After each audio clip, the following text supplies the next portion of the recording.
Visée par les drones et les missiles iraniens depuis le début du conflit, Dubaï est une ville des Émirats arabes unis qui a connu un essor remarquable ces dernières années. Dubaï est dominée par le plus haut bâtiment du monde, un gratte-ciel, le Burj Khalifa, culminant à 828 mètres de hauteur, soit près d'un kilomètre.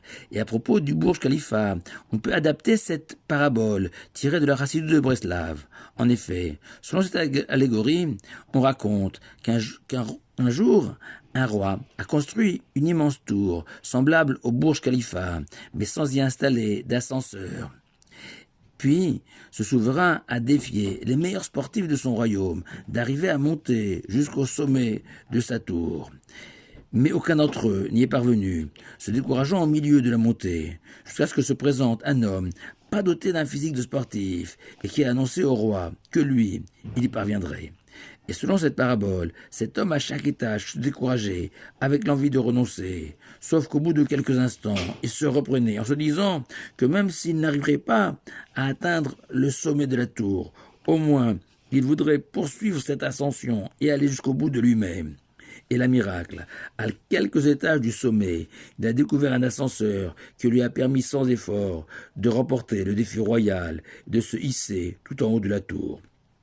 Cette parabole nous permet de comprendre le Midrash Tantruma, cité par Rachid entre Parashat de Pekoudé, l'une des deux sidrotes lues ce Shabbat. En effet, la Torah raconte, selon le Midrash, que les artisans du Mishkan, le temple du désert, après avoir achevé la fabrication des ustensiles du Mishkan, ses poutres, ses tentures, ses planches, les ont présentés à Moshe, mais en pièces détachées, non assemblées.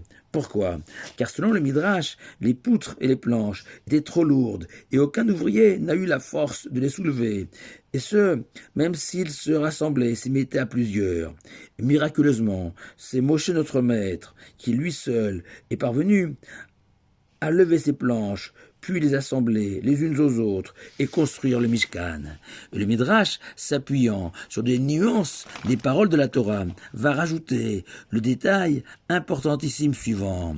Avant de soulever les planches, Moshe s'est adressé au Tout-Puissant et lui a demandé, Maître du monde, comment est-il possible de soulever ces planches? Et l'Éternel lui a alors répondu, penche-toi et charge-toi de le faire, comme c'est toi qui monteras le Mishkan, même si, dans les faits, le Mishkan s'édifiera miraculeusement de lui-même. Et de ce Midrash, on peut en apprendre deux leçons essentielles. La première, que c'est uniquement par la Torah, son étude soutenue, incarnée par Moshe notre maître, qu'on peut espérer voir la présence divine s'installer sur terre. Car bien évidemment, ce n'est pas un simple problème physique qui a empêché les artisans de monter le Mishkan, mais bien une difficulté spirituelle, celle de ne pas être au niveau de Moshe, maître absolu du judaïsme, pour faire descendre Dieu sur terre, comme le souligne le Talmud, que l'Éternel est aux côtés de ceux qui étudient la Torah, les écoutent, les accompagnent, et que même une personne seule au milieu de nulle part, étudiant la Torah, est entourée de la présence divine. La deuxième leçon que l'on peut tirer de ce Midrash, en lien direct avec la parabole de Breslav, est la suivante, que le fameux dicton « Aide-toi, et le ciel t'aidera » est faux selon le judaïsme, car ce dicton laisse à penser que l'action humaine a une utilité pratique, et que le ciel complète et parachève l'œuvre humaine. Non, selon nos sages, même si l'action humaine est indispensable pour traduire la volonté de l'homme, mais en fin de compte, en pratique, elle ne sert à rien, car tout, absolument tout, depuis le début jusqu'à la fin, est l'œuvre divine.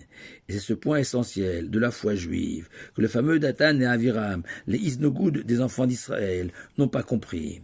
En effet, le Midrash raconte que devant l'incapacité des artisans à monter le Mishkan, Dathan et Aviram se sont moqués d'eux en leur disant « Voyez, de nouveau, le grand Moshe » qui dans un premier temps a raquetté les enfants d'Israël en leur demandant d'offrir de l'or, de l'argent, du cuivre pour construire un Mishkan, comme si c'était possible que le Saint béni soit-il puisse accepter de résider sur terre, entre quelques planches de bois recouvertes de simples tentures en laine.